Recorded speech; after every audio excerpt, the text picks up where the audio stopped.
você percebeu que a pressão, ou lhe disseram que a pressão está em níveis mais elevados do que se esperaria, esse é o momento de se procurar o auxílio de um cardiologista ou mesmo um clínico geral que tenha uma boa prática aí com o manejo da hipertensão. Então, qualquer variação, qualquer oscilação da pressão arterial, ela precisa ser melhor esclarecida com o apoio de um médico. E apesar das principais complicações serem realmente cardiovasculares, né, e o cardiologista está muito ligado ao estudo dessas doenças, na verdade, por ser muito frequente na população, mesmo um clínico geral, um médico de família, outros especialistas que lidam muito com as consequências da hipertensão, como por exemplo o nefrologista, eles também estão mais do que capacitados a abordar esse paciente, a tratar e acompanhar esse paciente e fazer as orientações e o acompanhamento adequado. Alguns pacientes hipertensos têm uma hipertensão que nós chamamos de difícil controle. E isso vai requerer muitas vezes não só uma medicação antihipertensiva, mas 2, 3, 4, 5 medicamentos antihipertensivos para que a gente obtenha o controle. E alguns ainda, felizmente não são a maioria, mas alguns ainda têm dificuldade de controlar a pressão, mesmo com 5, 6 medicações antihipertensivas diferentes. Esses pacientes nós chamamos de hipertensos resistentes, ou seja, são portadores de hipertensão resistentes. Exatamente porque eles têm essa característica fisiológica de uma resposta não muito satisfatória ao tratamento instituído, eles precisam ser acompanhados muito mais de perto. Mas como esse paciente dificilmente vai chegar ali naquele nível 12/8, ele precisa ter o seu acompanhamento ainda mais frequente com o seu médico de confiança. Uma das complicações mais temidas da hipertensão arterial é a cardiopatia hipertensiva. Porque a gente pensa muitas vezes que o coração é quem gera essa força, essa pressão do sangue sobre as artérias. Mas na verdade o coração ele é só a bomba que empurra aquele sangue para frente e faz o nosso sangue circular, levando todos os nutrientes para todas as nossas células.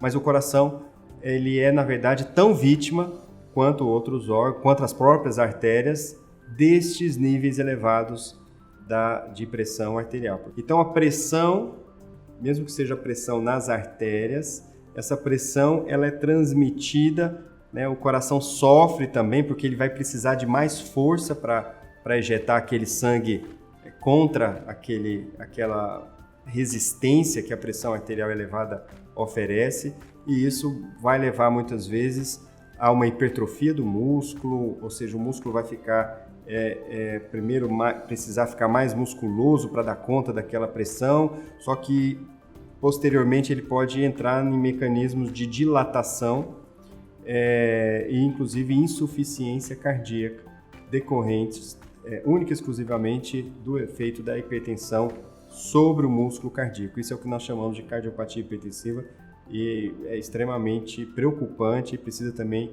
mais um motivo pelo qual a gente precisa atentar para a hipertensão arterial. Outro órgão que sofre muito com a hipertensão arterial são os rins. Os rins eles também funcionam, né, como um filtro de todo o sangue. Por conseguinte, eles são ricamente vascularizados e aquela pressão sobre estruturas muito frágeis, que são os nossos néfrons, são as estruturas que filtram o nosso sangue, elas podem também causar doenças renais graves, a ponto de levar, inclusive, a necessidade de hemodiálise. A hipertensão arterial, ela tem controle, ou seja, um indivíduo hipertenso, ele pode sim viver com níveis de pressão 12/8, 11/7, de maneira muito eficaz com os tratamentos que nós temos hoje disponíveis. Mas a hipertensão arterial, ela não tem cura. Ou seja, muitas vezes esse indivíduo vai precisar sim fazer uso da sua medicação de uso diário, rotineiro, de forma disciplinada, por toda a sua vida. Por essa razão, a hipertensão também é chamada de uma doença crônica, uma condição crônica, ou seja, ela vai acompanhar esse indivíduo por muitos anos e muitas vezes pelo resto da vida. A hipertensão, ela tem tratamento, e um tratamento muito eficaz, mas este tratamento não consiste apenas em medicações. Nós temos sim um pilar importante, que são as medicações que vão regular essa dinâmica circulatória e, consequentemente, diminuir a pressão arterial ali sobre os vasos sanguíneos, mas a gente precisa de um outro pilar, senão esse tratamento vai sempre ficar meio manco, né? Que é o pilar do tratamento que nós chamamos do tratamento não medicamentoso, que está relacionado aos nossos comportamentos e aos nossos hábitos de vida. A gente precisa associar algumas mudanças no nosso estilo de vida para que tudo isso faça sentido. Consequentemente, sem aqueles riscos de desenvolverem outras doenças cardiovasculares, que a hipertensão é o principal ator na origem dessas outras doenças. Os alimentos que estão mais relacionados à elevação da pressão arterial, primeiro são aqueles que têm alto teor de sódio.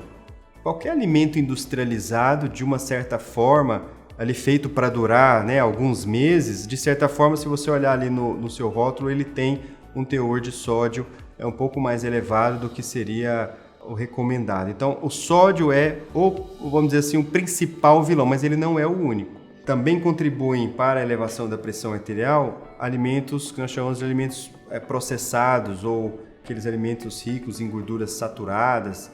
Então é o sorvete, é a mortadela, é o presunto, é salsicha, ou seja, são alimentos que na verdade são processados, né? Não são alimentos naturais. Ao circularem no sangue, essas substâncias podem induzir a aumentos da pressão arterial sobre os vasos.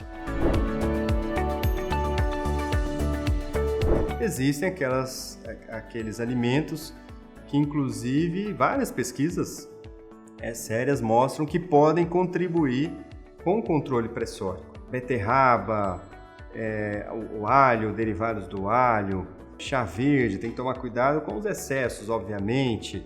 O cacau e aí, consequentemente, aqueles chocolates que são muito concentrados, né, com alto teor de cacau, eles têm pesquisas que mostram que eles podem ajudar, sim, no controle pressórico. Agora, é claro que o que nós temos que entender é que esses alimentos, eles fazem parte de um conjunto de uma proposta de alimentação saudável, né?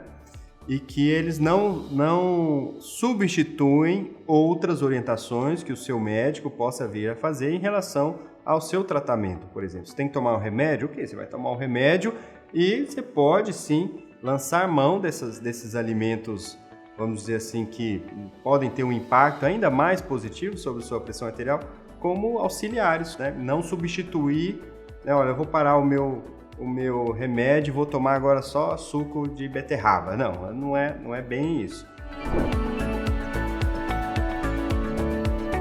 Então, a melhor forma de prevenir hipertensão, mesmo quando a gente não tem controle sobre esses fatores não modificáveis, é com aquilo que a gente faz no dia a dia. É o seu café da manhã, é o almoço, as suas refeições, a qualidade das suas refeições e, obviamente, o que você faz entre essas refeições. Atividade física, controle do peso, buscar dormir bem. Então, é preciso nem que você busque ajuda, é preciso que a gente tenha, sobretudo, esse hábito de vida. Não é só, né, o que a gente pode fazer espontaneamente, mas também aquilo que eventualmente a gente precise de ajuda, quer seja do nutricionista, de um educador físico, também saúde mental, né? Hoje fala-se muito em saúde mental. A gente acha que saúde mental é só cuidar realmente dos pensamentos e das emoções. Não, isso tem implicações cardiovasculares profundas. Então é importante aquilo que os antigos já falavam há muito tempo, né? É importante cuidar da mente para que o corpo também se sinta bem. E a pressão arterial, ela vai agradecer em relação a isso.